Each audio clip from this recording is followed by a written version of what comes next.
The Beholder. Beloved one, as we have been speaking of the interdimensionality of you, we have been speaking of the reality of you, the reality of the mind of God. Now, the mind of God sounds like a great phrase coined by some of your religious theologians.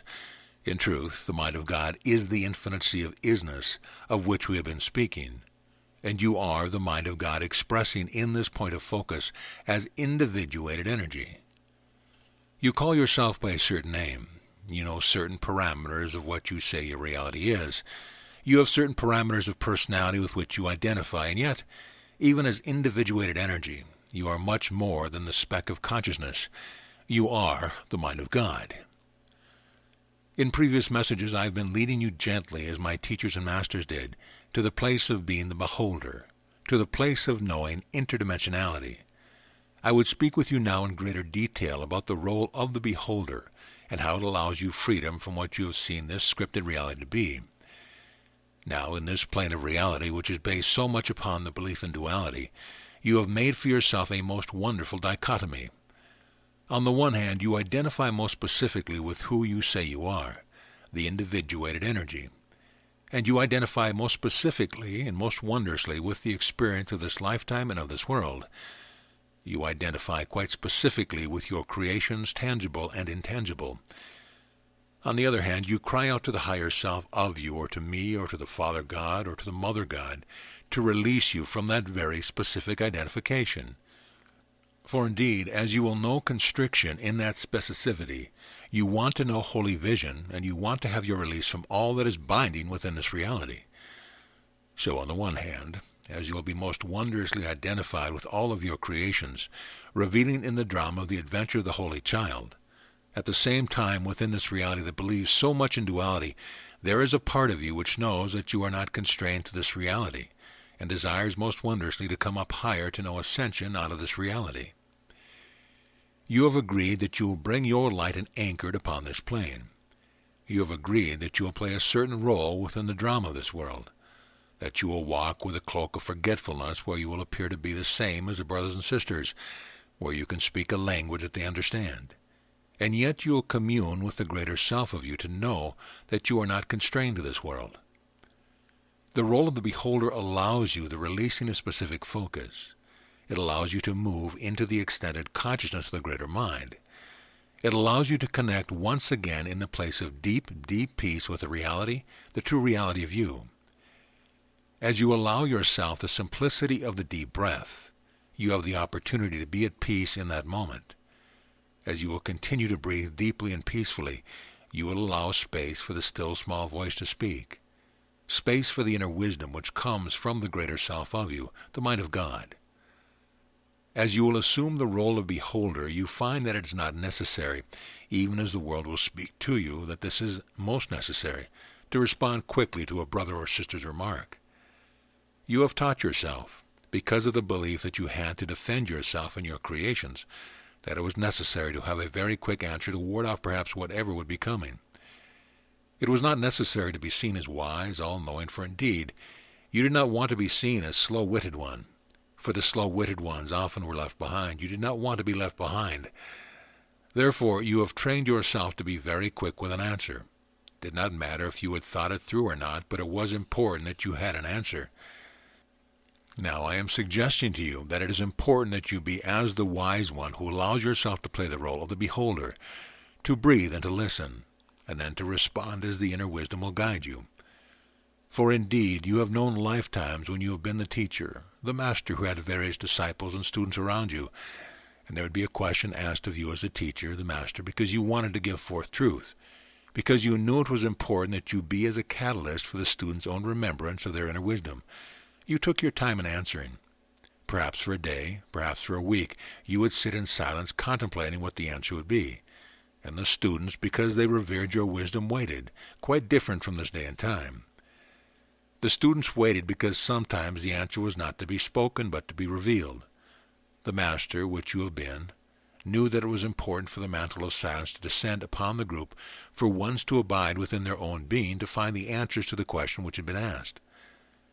In other words, it was important for them to learn the role of the beholder, and just to watch the thoughts which would arise, to watch all the possible answers which would come to the question, to watch, to wait, to breathe. There is a great power in being the beholder and allowing yourself to come from the place of deep, deep peace and inner wisdom. As you will get so caught up in all the affairs of the world, what happens to the feeling of energy in the body? Know you that feeling? You feel like you are being pulled in many, many directions. You feel that you do not have enough energy to do whatever is being asked of you, and sometime it gets conflicting enough. You have thrown up your hands and you have said, I give up. I don't know what to do. I'm supposed to be here. I'm supposed to be there. I'm supposed to know this answer. I'm supposed to have this report done. I give up. Great place to be, for indeed in that moment you are releasing yourself from the demands of the world, even though the ego will not give you any accolades at that point. In that moment you are releasing all of the chains that the world has set is around you, and you are moving into a place of surrender, a place which says, I've done my best. I don't know what else to do now. Now I'm going to stop. Now I'm going to breathe. Blessed be the person who finds himself in that place and remembers to breathe. Then you have opportunity to move into that place of greater power, the place of beholding, the place within where you ask for holy vision. Now, the ego will be screaming at you that you have failed. The ego will be saying that you should be doing X, Y, and Z.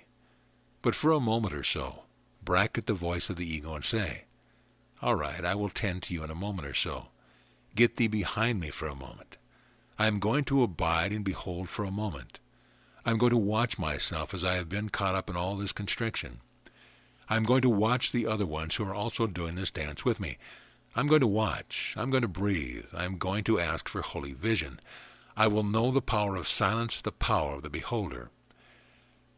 There is a great power in silence, for it allows you to connect once again with the mind of God, the extended consciousness. For indeed, the mind of God is not a void. It is not a place of nothingness. The mind of God is allness. It is consciousness.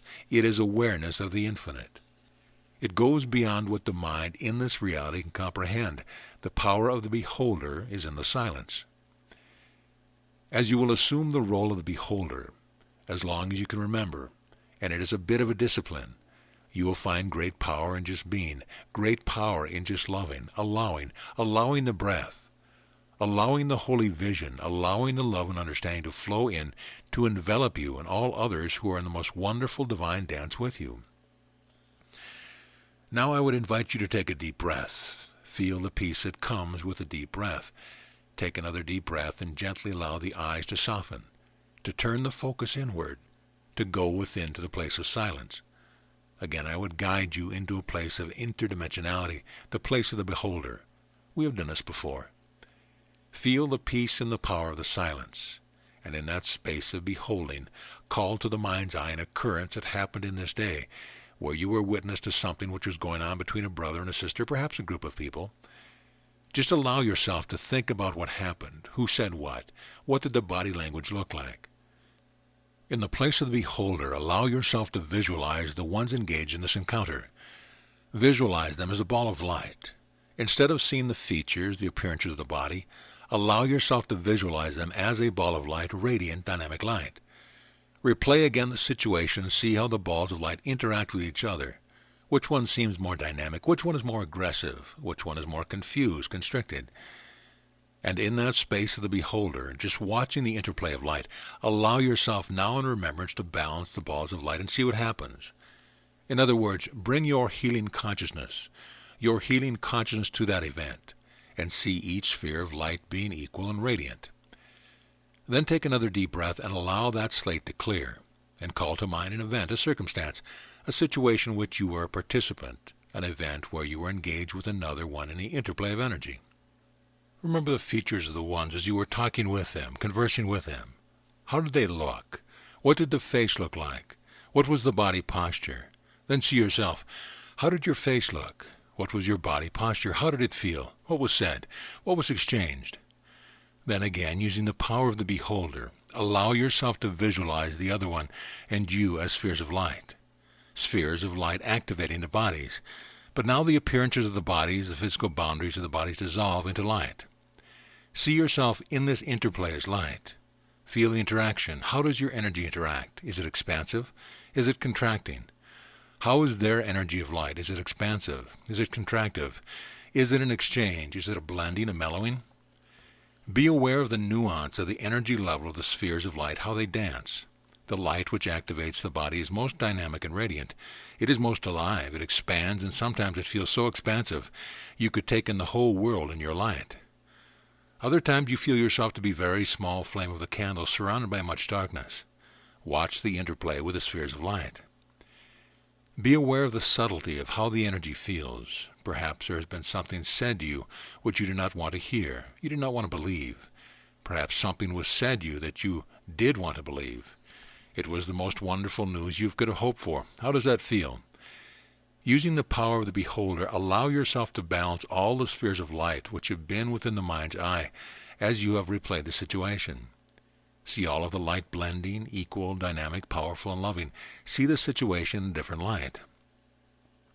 And now allow yourself to know that, in truth, you have healed that situation. You have healed yourself.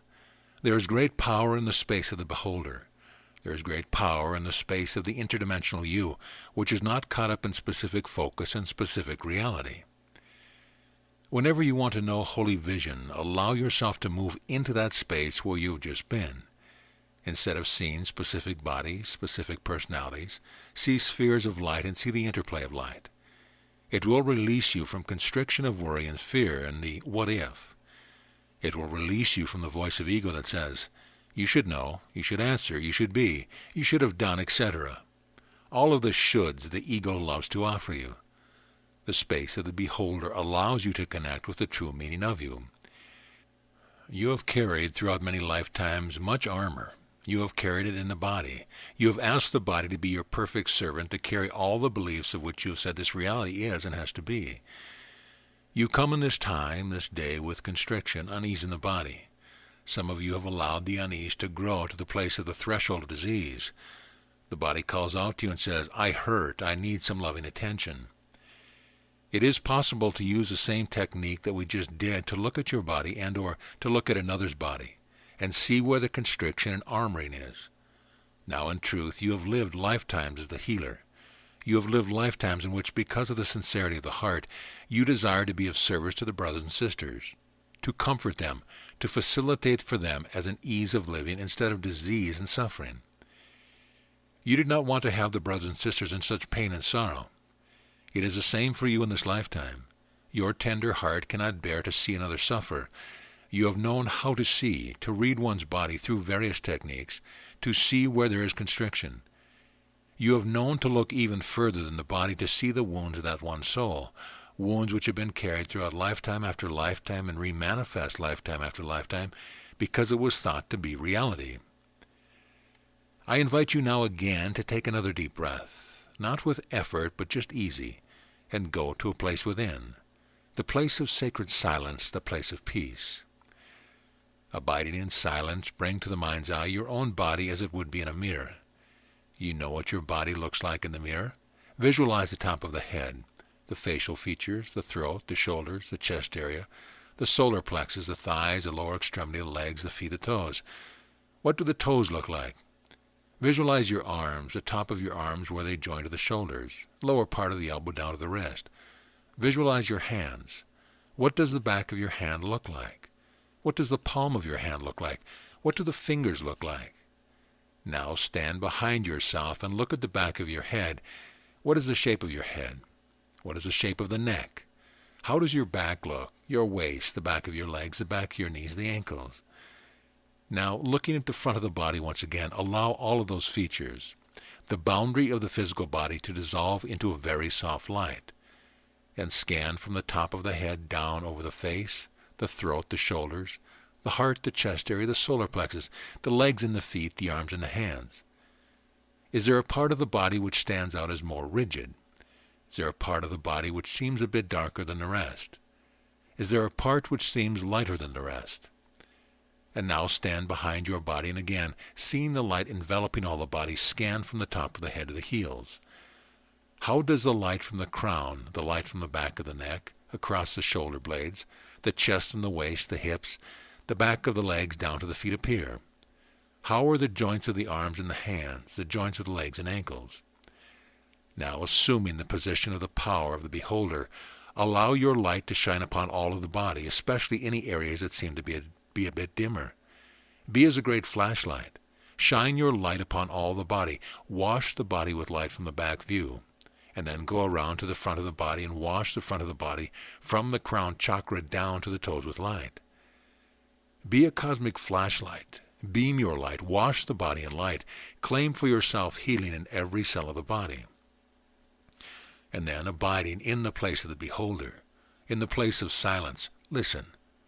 Listen to what the body will tell you. If there is a part of the body that has a message for you, listen. Be as a friend of the body. Place your light hands upon any part of the body that is speaking to you and receive the message. Reassure that part of the body that you are listening, that you have heard, that you care, that you will do all in your power to allow the light to flow into any constrictiveness in that part and throughout all parts of your body. Breathe your peace into any part of the body that does not feel at ease. Expand. Allow your peace to expand the light of the body. Any part of the body which is registering constriction, allow the peace to expand every cell in that area and to shine the flashlight of your light into that area. See that area expanding, feel it expanding, know it is expanding, and claim it to be expanding. Visualize turning your light on around the body. How does it feel? Expansive, loving, healing, nurturing? You are calling forth the power of the mind of God as you allow yourself to move into the expanded state of the beholder. You are healing situations, experience, perceptions, and even physical manifestations. If you will know ascension, and it is your desire to know ascension out of the constriction of the world and the reality that the world has dictated, practice being the beholder. Practice releasing specific focus. Practice knowing the light which heals all illusion. This is what my masters taught me. This is what I give to you. It will heal everything you have experienced in this reality, and it will bring you to the place of great peace and truth. It will bring you to the realization of the interdimensional you, the reality which you are not that is focused upon or identified with anything dimensional. In reality, you do not have specific focus upon any dimension. You are in the reality of interdimensionality. You are in the mind of God. Practice being that which you are. Practice being the interdimensional truth. Practice being the beholder. The reward will take you out of this world. When I speak of you of being the beholder, I speak to you of truth, of steps which were given to me in what you call ancient times. When I speak to you of the power of the beholder, I give to you a key which releases you from specific focus. It does not mean that you will deny the world and the activities of the world. It means that you will know yourself to be in the world, but not of it. That in truth, the world is of your making. Practice being the beholder and claim the joy which comes with knowing true freedom, and indeed, in that space of true freedom, I am with you. So be it.